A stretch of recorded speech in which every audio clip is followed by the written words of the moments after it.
Okay, my presentation is on adultery. I'd like to preface this presentation with three things. This is my interpretation of adultery. The second one, I use a lot of pictures in my presentation. By no means am I pointing the finger at anybody. I'm just using them as examples in my presentation.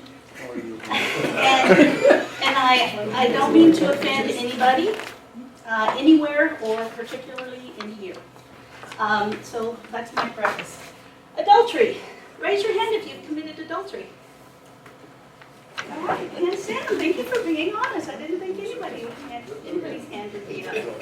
All right. Adultery. The definition of adultery is voluntary sexual intercourse between a married person and a person who is not his or her spouse. Some synonyms: infidelity, unfaithfulness, falseness, extramarital sex, affair, liaison, a fling, cheating, hanky-panky, carrying on, and two-timing are some synonyms. What does the Bible say? Well, Exodus says, "Thou shalt not commit adultery." I believe it's the 7th commandment. And that's the end of my presentation. Oh. Not really. Next slide. A brief history of, I did a lot of research on this, and it's just overwhelming. And my presentation may be a little long, but I tried to cover all the bases that I found out about it. A brief history of adultery. Leviticus says adultery is a detestable thing in God's eyes. In ancient Israel, the penalty for it was death. Nearly 4,000 years ago, Babylonian king Hammurabi declared that anyone caught cheating on their spouse must be drowned. Across large areas of the ancient world, Greece, Rome, and Egypt, adulterers were liable to have their noses cut off. The Aztecs, if they caught a woman cheating on her husband, would sometimes impale her, but more often preferred to stone her to death.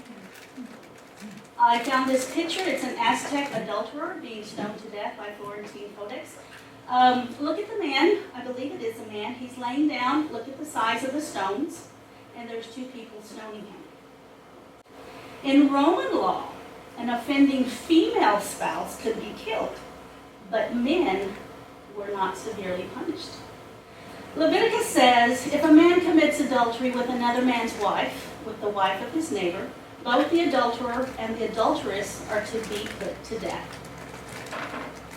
In strict interpretation of Islamic law, men and women are equally liable to harsh punishments for adultery, including death by stoning, a punishment still applied in the 21st century in some countries, including Iran and Afghanistan. And I believe it was late last year that there was a woman who was stoned to death. I did some research on the stoning. It's amazing, people. There's a YouTube video of a person being stoned. It's about 10 minutes long. I got through the first 3 minutes and I stopped it, and it wasn't even to the part where the lady was getting stoned. Basically, they would dig a hole and they would lower her down. She was all covered up, and the men would be buried up to their necks. The women would be buried up to their waist. And then it even talked about particular sizes of the stones. They didn't want the stones to be too big to where if you threw one or two at them, they would die automatically. They wanted them to be punished. And you didn't want to have small stones because they would not inflict enough punishment. So there's strict regulations about the stoning itself, not that it's bad enough. You look on the internet, you can find lots of stuff. This is a picture of a woman getting ready to be stoned. You can see they're burying her, in this hole that they've dug. This year, South Korea's constitutional court struck down a 60-year-old statute outlawing adultery, under which violators face up to 2 years in prison.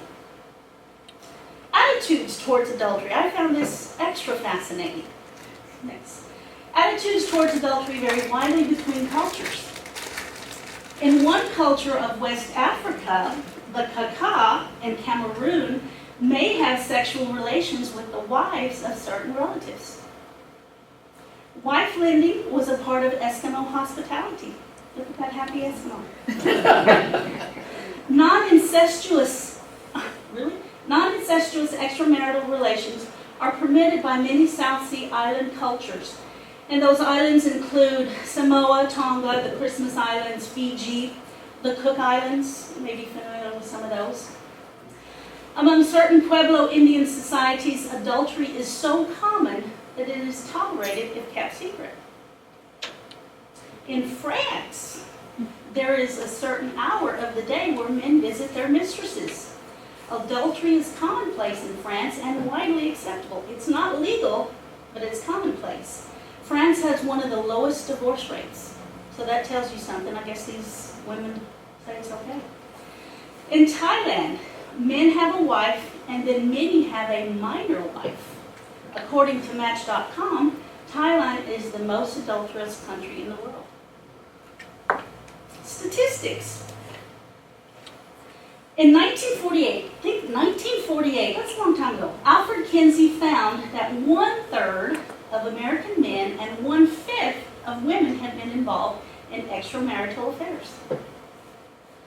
In 1994, a general social survey put the numbers at 22.7% for men and 11.6% of women. Again, a different sampling, the statistics have changed.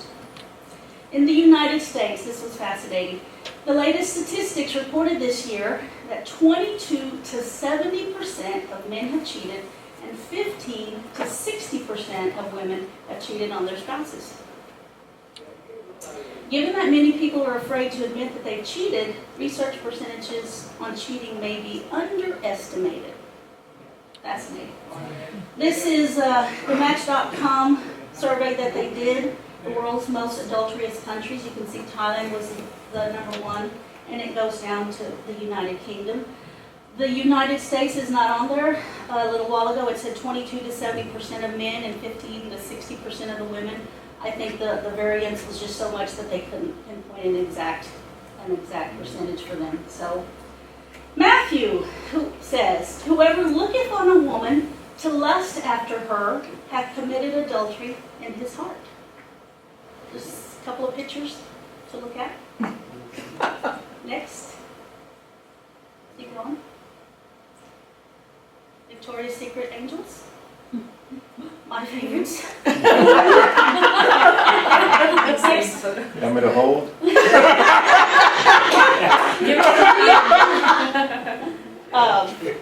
The new movie.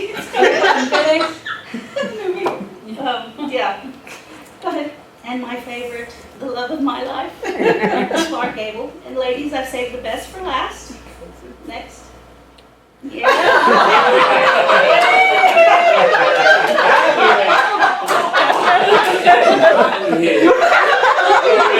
Sure is.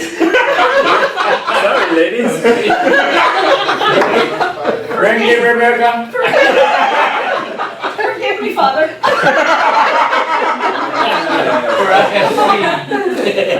Matthew and Luke both say Jesus taught that his followers must refrain from adultery. Well, obviously, some people were not there for that lesson. Everybody know who these are? Sierra, you know who these are? That's before your time, huh? Debbie Reynolds and Eddie Fisher. Fisher. Richard Burton and Elizabeth Taylor. Broke my mama's heart when they divorced. 1 Corinthians says, "Neither fornicators nor adulterers shall inherit the kingdom of God."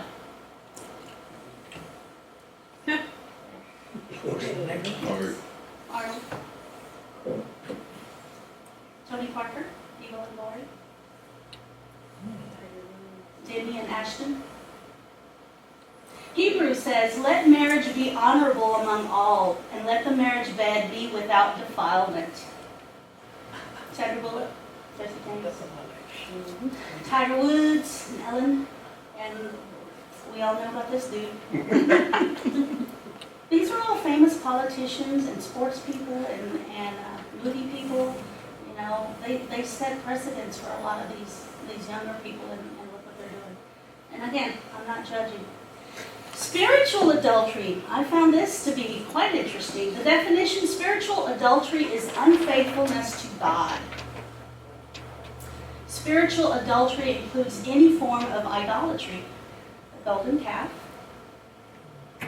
Romans, Timothy, and 1 John say spiritual adultery is the forsaking of God's love and the embracing of the world's values and desires, such as money. The person who commits spiritual adultery is one who professes to be a Christian, yet finds his real love and pleasure in the things that Satan offers, such as power, fame, money, greed, self-righteousness. And these are all things that are used in the wrong way. It's not bad to have these things, but if you use them in the wrong way, that's not a good thing. People committing spiritual adultery may claim to love the Lord, but in reality, they're captivated by the pleasures of this world, its influence, comforts, financial security, and so-called freedoms, such as this guy. LeBron James, I'm the best player in the world. Donald Trump, who knows, he may be our next president. The Kardashians, excuse me, but guide me. Matthew, no one can serve two masters. Either you will hate the one and love the other, or you will be devoted to the one and despise the other. You cannot serve God and mammon. Looking up mammon, because I'd forgotten what it was. The Worship of Mammon by Evelyn de Morgan. Notice this is a woman worshiping mammon, which is a man, and he has the money in his hand. Beautiful picture, by the way. Exodus 20, verse 3, thou shalt have no other gods before me, first commandment. Divorce as adultery. I did, I'm done. Malachi says God hates divorce. Matthew says, but I say to you, whoever divorces his wife, unless the marriage is unfaithful, causes her to commit adultery, and whoever marries a divorced woman commits adultery. Deuteronomy mentions remarriage after a divorce, but does not call it adultery, which I found interesting, and does not demand the death penalty for the remarried spouse. Nowhere does the Bible explicitly state that God hates remarriage. Personal thought of my own. I feel that God offers his mercy and grace to the individuals in a broken marriage, for whatever reason, adulterous or not. God is a forgiving God and loves all his children unconditionally.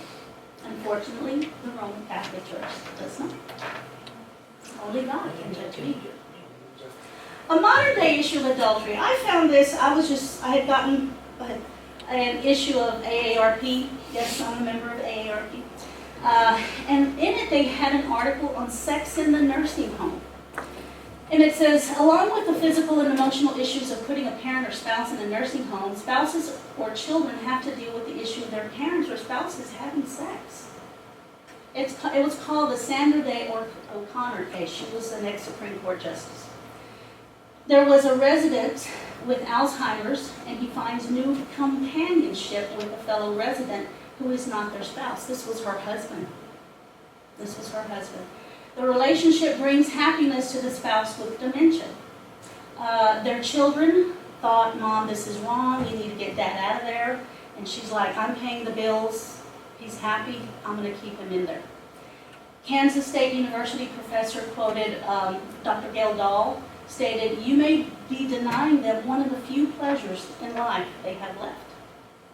So my question is, would one consider these Alzheimer's patients or elderly with dementia adulterers? They don't know what they do.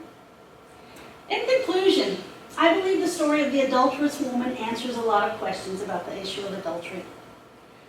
And this is from my last PowerPoint that I did on the last class that we had to teach. The Pharisees and scribes come to tell Jesus, Teacher, this woman has been caught in the act of adultery. Now the law of Moses, we are to stone her. What do you say about it? Jesus says, let him who is without sin among you be the first to throw a stone at her. So they all turned around and walked off. Jesus looked at her and said, Woman, where are your accusers? Has no one condemned you? She says, No one, Lord. And Jesus said, Neither do I condemn you. Go and sin no more. Sexual immorality, such as adultery, is tragic, but I firmly believe Nothing you've done is beyond God's ability to forgive. So Becky began the presentation by asking how many of you have committed adultery, a sort of public confession. And beside me I heard Sierra say, well, it depends on how you define adultery. Any person, it depends on how one defines adultery, because I have heard children come and tell me that they've committed adultery. And as a priest I have to ask myself, what does that mean to that child, that he or she believes that he or she has committed adultery? Pick apart that word. What does that child probably think that he or she was doing? Acting somehow in an adult way that they thought was sinful. So for the sake of definition of terms, we understand that adultery applies only to those who are in committed relationships, those who are married. If you are married and committed to a person in a monogamous relationship and have a relationship outside of that, then that would be considered adultery. What is it if you're not married and have a relationship with another person? Different word. Fornication. So fornication is the word that describes one act. Adultery describes the other act. What's the difference whether the person is married or in a committed relationship? If you're not married or in a committed relationship, think children, grandchildren, nieces, nephews, all sorts of people, right? If you're not in a committed relationship, that's not adultery. Fornication, perhaps. If you're in a committed relationship, then the word that we've tended to use is adultery. So many issues, so many moral issues are raised by a topic like this, beginning with the injustices in our world. Let's just reflect on the injustices momentarily. So Becky's raising examples of the Aztec culture and the Roman culture where the women were impaled or stoned and the men got off easy. What's up with that? Right? There's a certain injustice about that. We also have to raise questions about the humane nature of how we treat one another. Okay, so someone has committed adultery. What do we do with that person? Do we bury them up to their waist or up to their neck and hurl stones at them until they're dead? Is that how we should be treating one another? So there are various ethical, various moral questions that are raised by issues like this about how it is that we view one another. Do we view men and women as being equals as Jesus did? Jesus envisioned this radical discipleship of equals. Is that how we see men and women? St. Paul, think of his words in the letter to the Galatians, chapter 3, verse 28. There is no male or female. They have this radical vision of the discipleship of equals. I didn't hear that reflected in the way that we treat some of the people who are perceived as offending against adultery. Jesus, in that traditional story, in which Jesus is with a woman caught in adultery, we have to ask ourselves, is it possible for a woman to commit adultery alone? In the way that we would understand adultery deserving of stoning, it takes two to tango. So for us to persecute the one, but not the two, especially in light of the statistics that Becky presented. Did you hear who is more likely to perform adultery according to surveys, even back as far as 1948? From 1948 through 2015, what did the polls show? That women commit adultery more? No. It's the men who are outperforming them in adultery. So there are some serious questions that are raised by all of this. How fascinating. So even when we see the gender inequality of those who commit adultery, how fascinating to see how it is that women seem to be, according to those polls, more faithful than men. Okay, so what do we do with all of this? Because social science, it's one thing for us to talk about these from a religious point of view. Let's step back for a moment. What do social scientists and people who study human nature say? We're all human beings. Is it natural for us to do some of the things that we do or not? For instance, is it natural, think about this for a moment, is it natural to get married and to commit yourself to another person for the rest of your life? Like, do other animal species do this? Where they're like, faithful to another? It seems, social scientists suggest that this idea of monogamy, so that's typically the word that if you're faithful to another person, then you're typically in a monogamous relationship. Mono, the Greek root meaning one. The end of that word comes from the word for woman. If you are faithful to one woman, then you are monogamous. If you have more than one woman, what's the term that we typically use? Polygamy or polygamous. Okay. So is it natural to be monogamous? Are human beings hardwired to be faithful? That's the essential question. And social scientists have looked at it and said, you know what? They're not. We all talked before, when we were talking about natural law, we talked about the various inclinations that we have.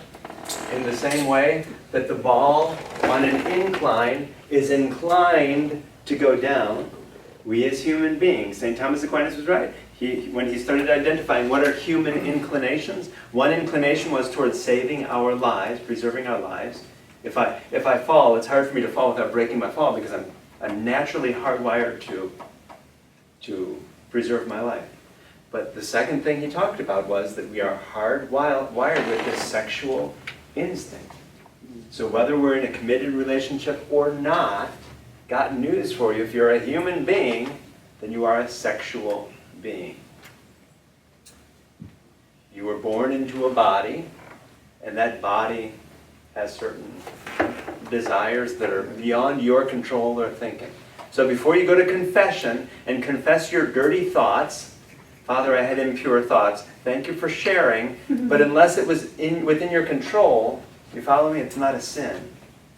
In order for it to be a sin, there is some volition, some aspect of you wanting to do it that has to be there. As human beings, we're hardwired, our minds think certain things. And it probably has to do with those natural inclinations. You're hardwired to preserve your life. You're also hardwired with this sexual instinct, the sexual body that you were born into. Sorry. You're going to have to find some way to manage that body.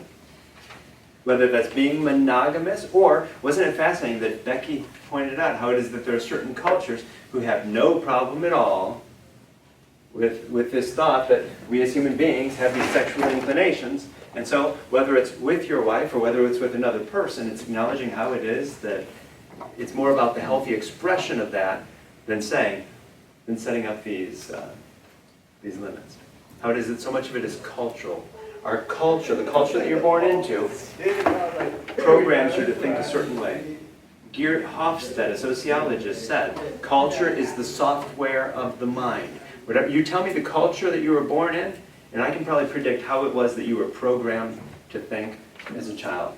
What it is that your parents and grandparents and others programmed you to think. You tell me when and where you were born, because a lot of it depends on generation.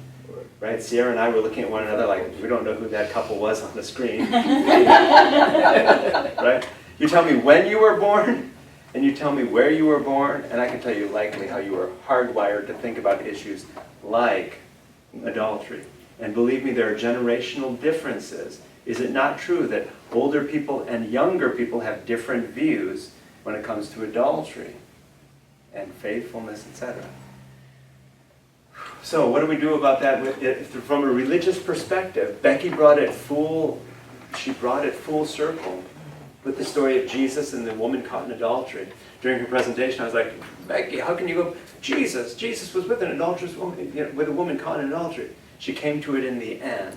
Because isn't that the best picture that we have of what a loving and forgiving God would be like? Did Jesus tell the Pharisees, wait, go out and bury her up to her waist before you stone her? Right? I mean, it gives us a very different view of God.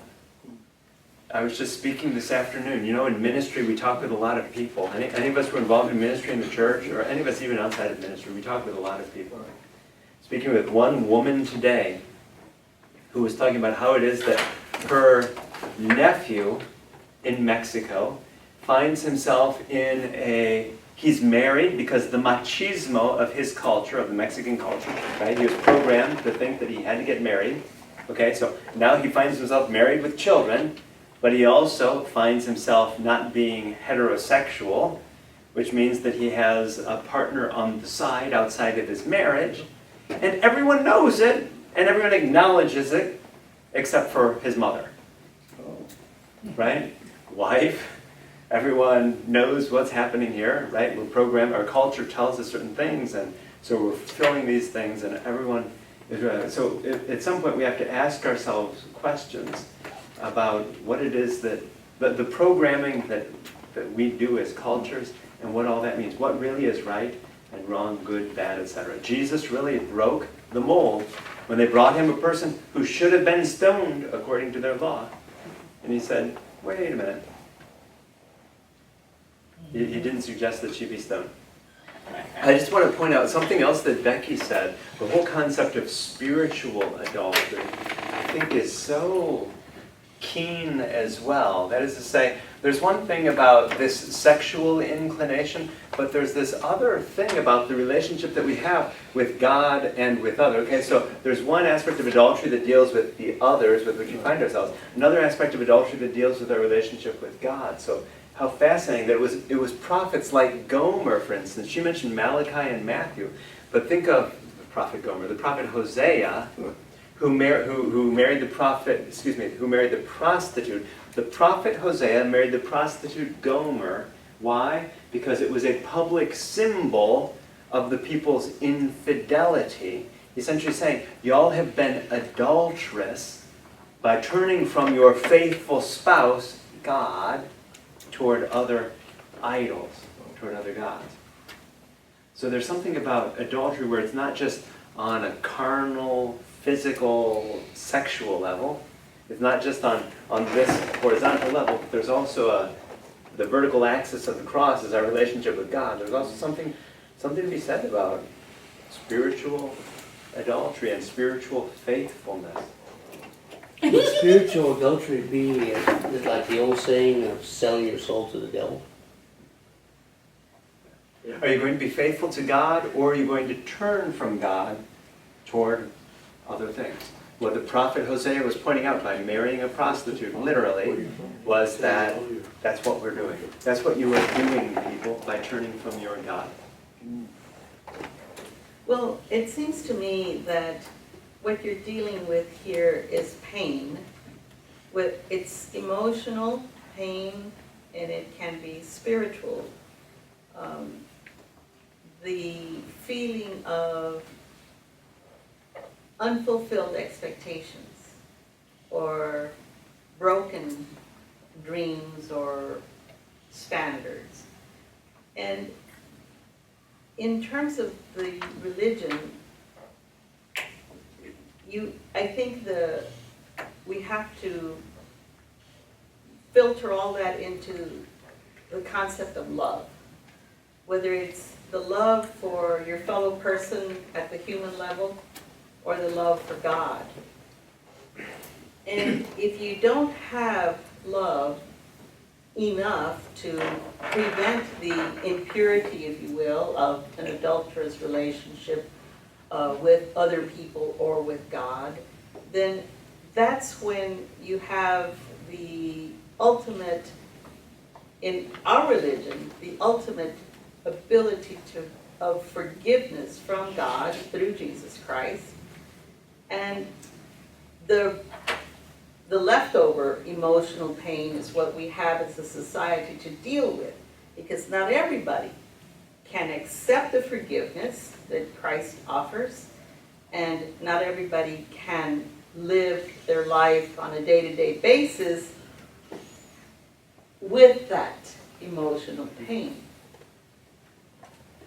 And how I tie that back too. So the word that Becky was using was divorce at one point. I think we need to address the issue of divorce before leaving this topic, simply because sometimes young people especially, or people who haven't had so much experience in relational life, what happens is we meet a person and we fall madly in love and we are inseparable. And if we make the mistake of getting married in that moment, what happens? We eventually leave that honeymoon phase where we wake up and we find out that that person has bad breath in the morning or does certain things that drive us nuts, whatever. And there's something that happens in that relationship where we're not as close as we used to be, but we find ourselves getting farther and farther apart until eventually we have to ask ourselves a question. Is there some way for us to grow in our relationship and be back together again? Or have we separated far enough apart that maybe it's just better for us to get on with our lives? And different people have different views. The Roman Church has tended to take the view that if you are married forever. Forever and then some. Which is why there are so many people who have this baggage when they come to the church, the baggage that they have on their shoulders, that they've heard these messages, that they're married, and so that if they are ever with another person, they are committing adultery to that first person. Follow me? So we have to ask ourselves some serious questions.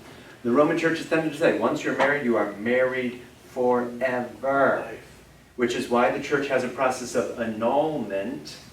In the American Catholic Church, we don't have to worry about this. We believe that sometimes divorce is the most faithful response. You've grown so far apart in your relationship, if there's no possibility of the two of you ever getting back together, get on with your lives, right? Get on with your lives. There's no use making one another miserable for the rest of your lives. Would Jesus want that, right?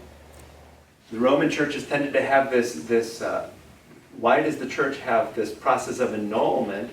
Because essentially their stand has always been, if you are validly married, then you're married forever. So what does the annulment process seek to do? To show that you weren't validly married. So lawyers take a look at your case and they find a way to explain how it was that 25 years ago you really weren't married. And so you can get on with your life and get married again. It is, that was one part of my 10 years of ministry within the Roman Church, one thing that I never understood. It's just, I think that we in the American Catholic Church and in independent Catholicism, we're more true to the human spirit and human relationships. Okay, we know that when two people are madly in love with one another in that honeymoon stage of their relationship, of course they're all over one another and doing the things that result in kids and other things. Life is such that sometimes people say things and do things where they're not as close. And so we have to ask ourselves, what does that mean? If we've grown so far apart and we decide to get on with our lives, then am I committing adultery by pursuing other paths? And I think in the American Catholic Church, at least, we're more cautious to say that. Instead of saying you're committing adultery and you should be confessing, you shouldn't be going to communion. You know, maybe sometimes the most faithful response to a broken relationship is moving on from that relationship. So that rather than seeing ourselves as being adulterous in those relationships, we've moved on. When it's hurting the family so much to where some of the children are about to kill their own father for abusing the mother. You know, best thing is That's right. to divorce and go on their way. In the American Catholic Church, we can say that. When I hear other people in other churches, like the Roman Church that I loved for so many years, saying, you know, I'm really sorry that your husband is beating you, but you're married to him forever. Yeah. That's what go back home and get more beating. Yeah. And the church has perpetuated. Some of them that's the way to put it, and like they're telling you. There's Go no back nice home. way to say it. The church has perpetuated abuse. It was told to stay with The question for us becomes, do we want to perpetuate that kind of abuse, or do we want to encourage people to take a look at their relationship and to ask themselves, is it possible to get back together? Because if so, we're here to help you to get back together. But if you've grown so far apart that there's no possibility of ever getting reconciled, God bless you. Move on with your life and get over this baggage about living in adultery, not being able to go to communion for the rest of your life. We've heard people at Holy Family who've said, one of the things I love about Holy Family is that we were divorced, and the Roman Catholic Church told us we went 30 years without receiving communion until we found Holy Family, a community that instead of judging us and saying, you can't receive communion because you're adulterers, that's really the reason why they couldn't receive communion. Because they were married to another person before, now they're in a relationship with another person that they love and have children. No. Let's get on with our lives and realize how it is that if you love one another, and if you're loving God and loving neighbor, isn't that what Jesus said life is all about? Get on with your lives. I got a question on that, Father. What if, like, a person is married, they divorce, but then they still stay friends and see each other?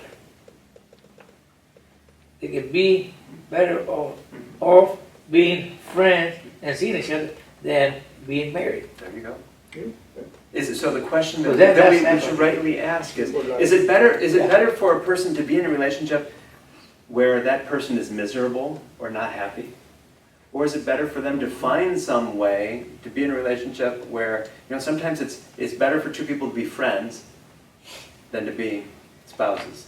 Okay? They tried it, and you know what? We tried it, we loved one another, we thought we loved one another, we did love one another for a time, but there's just something about the things that we do and the things that we say that grate one another wrong. It's better for us to be friends. Okay, so let's acknowledge that. Rather than saying, you're trapped in this relationship forever and then some, and if you try to ever have a relationship with anyone else again, that is adultery. It's sinful and you're going to hell for doing it. And you can never receive communion, you can never receive Jesus. You've been good for In it. that just does not seem like the message that we as a church should be having. And so isn't it fascinating that in the Roman church, now that we have Pope Francis leading the church is very big, it's not going to turn on a dime, it takes a long time to turn a ship that big. But at the same time, he's opening up the question, and at least asking the question publicly as Pope, is this as terrible as we've thought for centuries? Because in the Bible we have this example of Jesus, who didn't seem to think that it was the end of the world for a woman who was caught in adultery.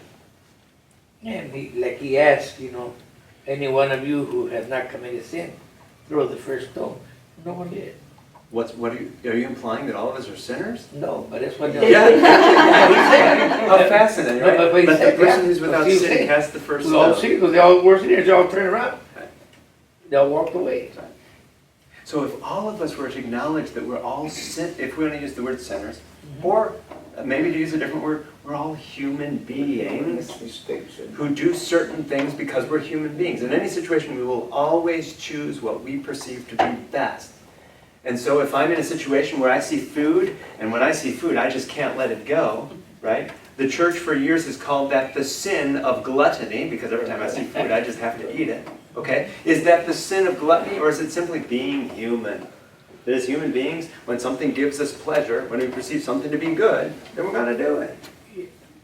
Same with sex, same with so many other things in life. Praise the Lord, you're a human being. You were born into a human body. Learn to deal with that fact.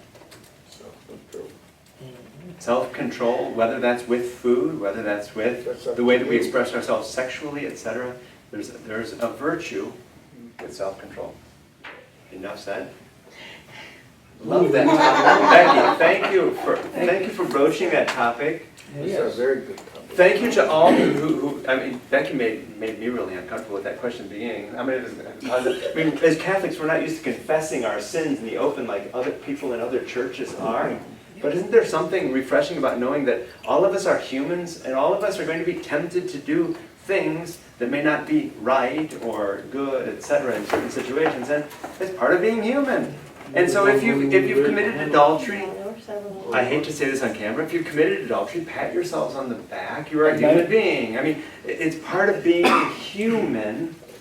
And we can look at it in one way and say that it's absolutely terrible and you shouldn't receive communion ever again in your whole entire life. Or we can sit down and have a conversation about this and see how it is that perhaps it's simply a sign that we are human.